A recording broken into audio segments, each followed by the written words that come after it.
അപ്പം ഇന്നിപ്പോൾ ഒരു ബാർട്ടി ഗ്രാഫ്റ്റിങ്ങിലാണ്. ഇതിൻ്റെ മറ്റേ ഒരു ഉറക്കാണ്ട് മറ്റേ കഷ്ണം 2 പീസാണ്. അപ്പം അടിയിൽ ഇങ്ങനെ മുറിച്ചിട്ടോ. നമ്മൾ ഹാൾ സീസണാണ് വയലാണ്ട്.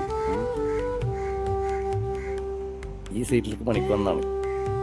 അപ്പോൾ അത് നടക്കുന്ന മുറിച്ചങ്ങട്ട് ബാർട്ടിലപ്പോൾ 3 വെറൈറ്റി ചെയ്തിട്ടുണ്ട്. കാട്ടിമൂണും ലാംബക്കുമായി ചെയ്യുന്നുണ്ട്. അപ്പോൾ അടുത്ത് ചെയ്യാൻ പോവാണ്.